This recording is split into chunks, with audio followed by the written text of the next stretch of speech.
Okay guys, welcome to another episode of Cuda Education. Today what I am going to talk about is a thing called parallel processing. Okay? So parallel processing basically means that you're able to do multiple lines of work at the same time.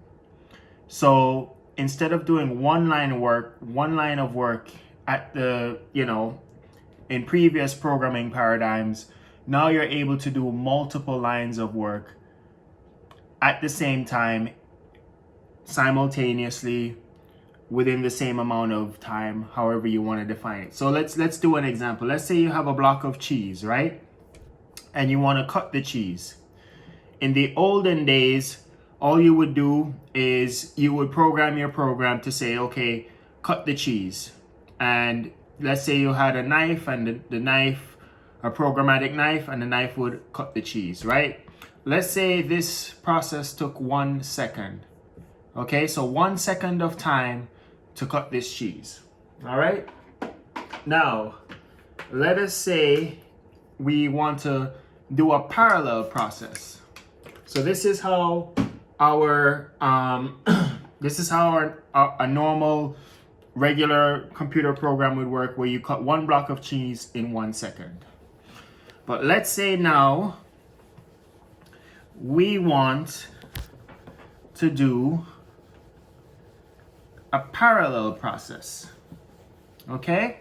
So all we would do now is we would have multiple blocks of cheese, and we're going to cut all 3 of these blocks of cheese at the same time, in the same amount of time as our previous single threaded process. So you cut, and this entire process happens in 1 second, just like in the previous situation. So 1 second to cut 3 blocks of cheese. This is what you call a parallel process.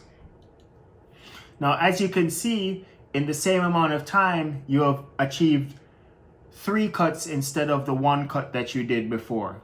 1, 2, 3 cuts. And this is basically what parallel processing is. Because of advances in how chips are made, the sheer number of units of compute and cores and processing that you could do. In 2020, we now are able to do multiple sets of work at the same time and achieve higher processing power, higher compute power, faster calculations, you name it. And this fundamental parallel process is what's enabling a lot of the technology that we're able to do today. So for example, artificial intelligence, for example, autonomous driving, for example, object detection. All of these things depend on parallel processing. So a couple of other tidbits that I'm gonna talk about when it comes to parallel processing is that number one, ideally, if you have a parallel, if you're trying to compute something, ideally you would want each one of these processes to be completely independent from each other. So you don't want your ability to cut this block of cheese has to depend on what's going on with this block of cheese over here, or it has to depend on what's going on with this block of cheese. Ideally, you want these processes to be independent. And that's what allows, that's one of the limiting factors with parallel processing and whether a process can run on a GPU, which is the master of parallel processing, or it's limited to a single thread, which the CPU is more capable of doing. So you kind of want to have these processes independent. That's the main decision maker that's going to tell you whether your program, whatever you're trying to achieve, can really take advantage of parallel processing. Now, if you have a process where before you could start cutting this block of cheese, you have to finish cutting that block of cheese. Then parallel processing isn't going to help you because you have to wait until this is done before you start this one. And maybe you have to wait until this is done before you start that one. In that case, parallel processing isn't necessarily going to help you as much because you're handicapped by the calculations that have to conclude here before you go to here and here, right? So that is the heart of what differentiates parallel processing from, you know, single threaded processing and what have you. That's one of the core things. Now, within the parallel processing realm, you have another limiting factor which is related to this independent process limitation that I'm talking about, and it's called synchronization. Okay, and basically what synchronization means is that let's say you have these three things in parallel, and you know, at the end of them you have X, you have Y, and you have Z. Whatever they are, they could be a number, a calculation, something that you're trying to achieve in each one of these processes, right? So you have to get to X, you have to get to Y, and you have to get to Z. Now, another limiting factor, and a big limiting factor in parallel processing, is this called synchronization. So synchronization basically means, listen, we have done these three processes. We now have concluded and know what the results are here. And then we have to finish all these three results before we go to the next process. And the fact that you have to wait until these three results have been concluded before you go to the next process is number one, it's called synchronization. And number two, it's another limiting factor in parallel processing. So if you can't, if a lot of your programming relies on synchronization, then it's going to slow up your parallel process. The reason why synchronization is so important in many parallel processing applications is because you need accuracy. Like, maybe you're not going to start jumping to the next process that needs these three values if this value hasn't finished yet.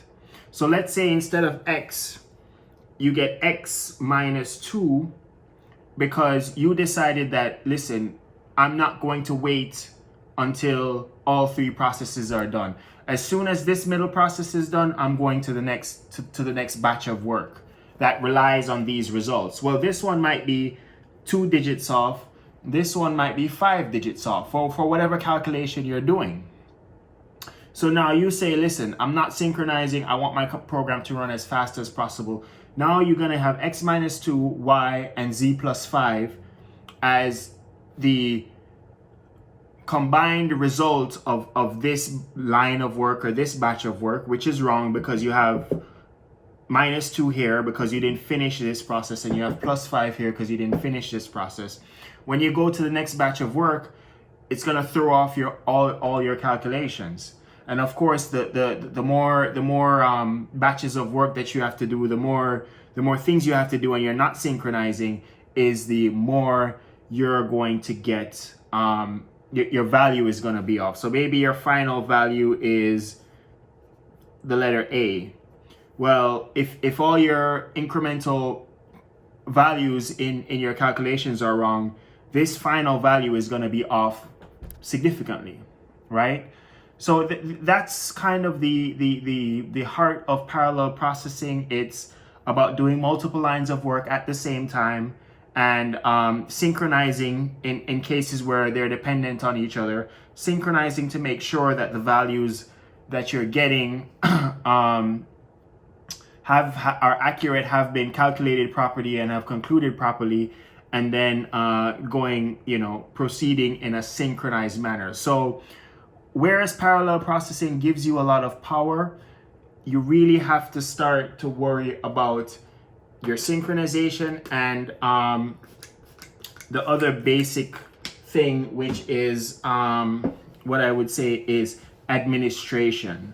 So now in a parallel process, you are not your program isn't just dealing with one thread, one line of work, one process. It's dealing with multiple things going on at the same time. So I just outlined for you right now 3 processes. But in the real world, industrial grade programming, when things really start to matter and really start to count, you're not dealing with 3 processes, you're dealing with 10,000. And you need to make sure that when, I'm working on my setup, guys, so I forgive you, that when you are doing your parallel processing, that you keep track of all these variables.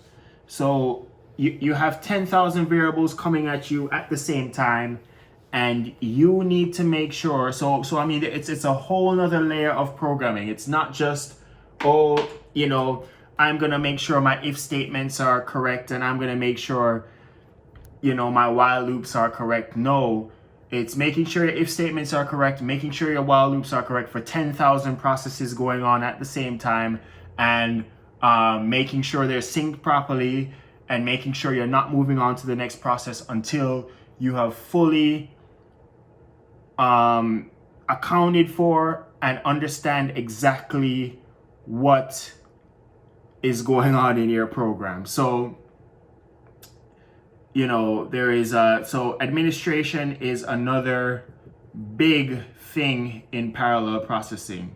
Huge administration. You think the government is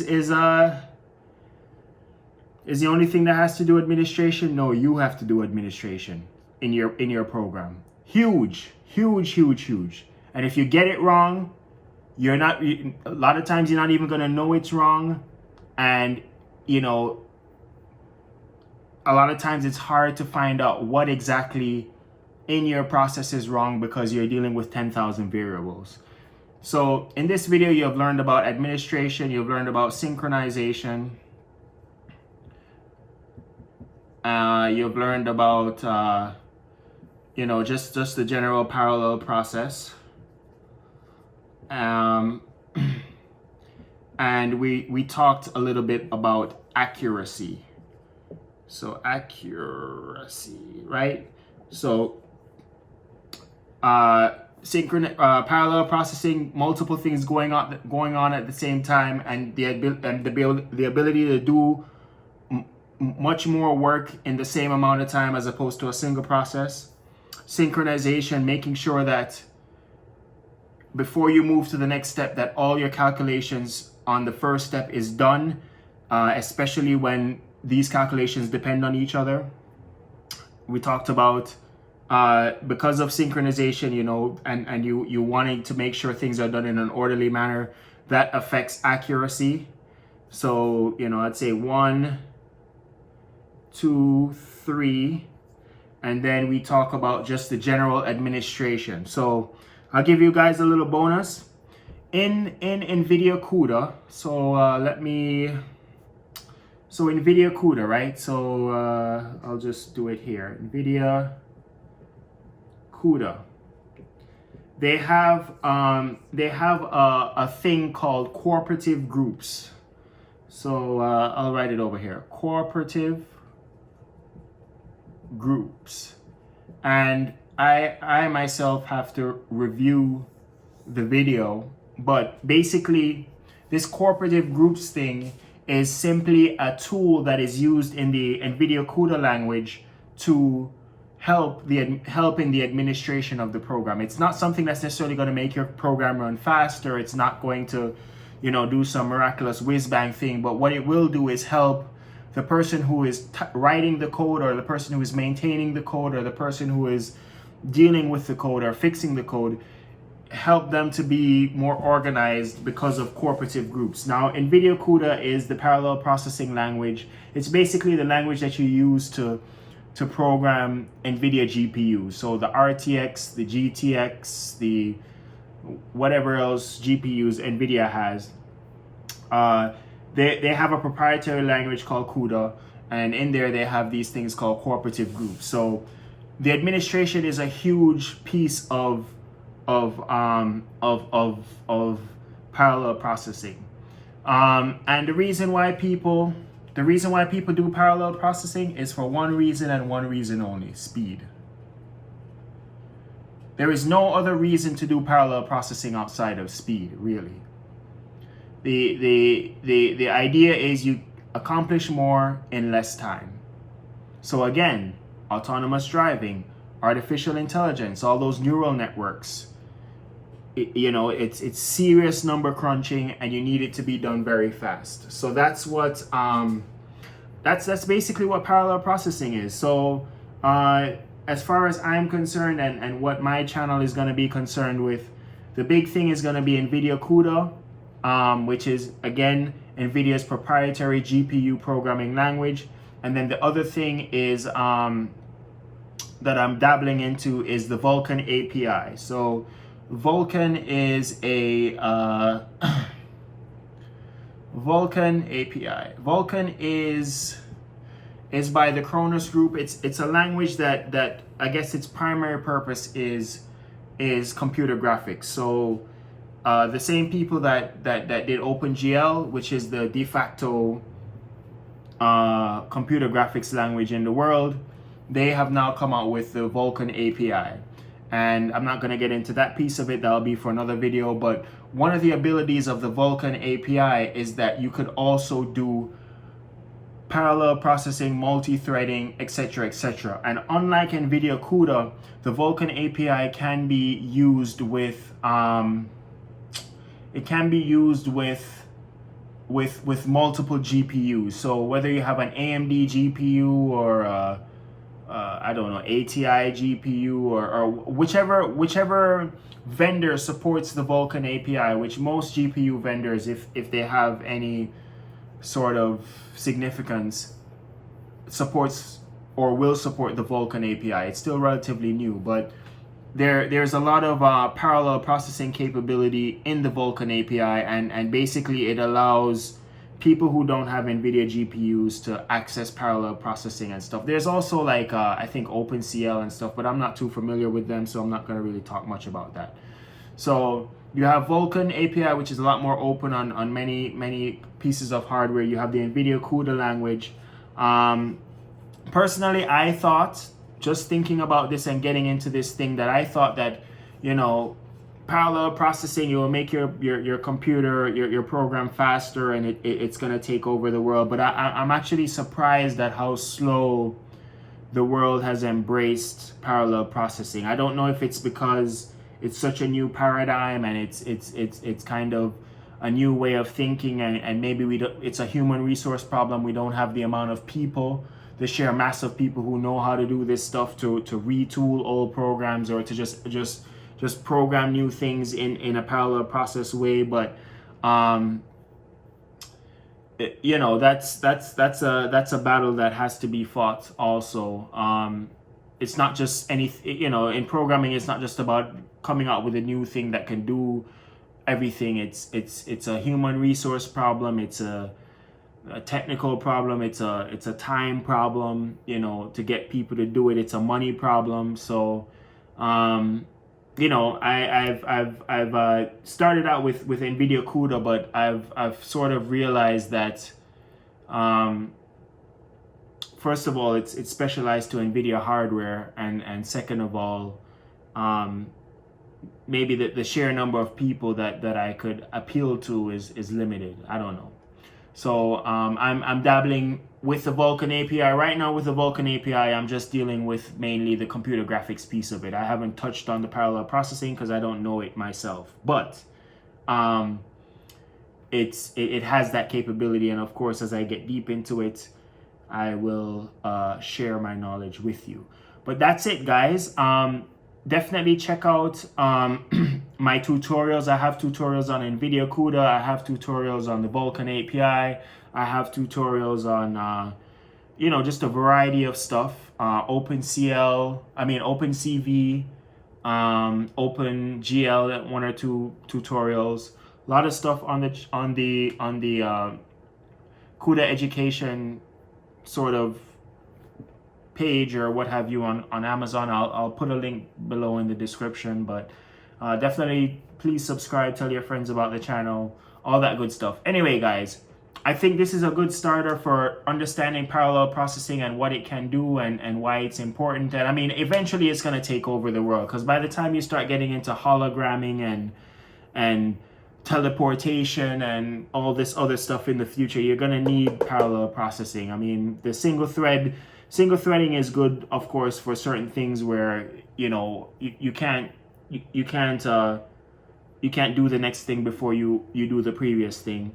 And you know, but even CPUs are becoming multi-core and all that, which I'm not going to get into. But an excellent starter to parallel processing. I definitely think if you're a programmer, if you're a developer, future-proofing yourself, that's a huge thing in software development. I'll tell you guys, you have to future-proof yourself. You have to keep up with the latest and greatest and be on top of things, because technology and the internet and the world is just moving too fast that you kind of have to always be ahead of the curve to stay relevant. So that's my spiel. Thank you guys for watching. Please subscribe. Have a great day.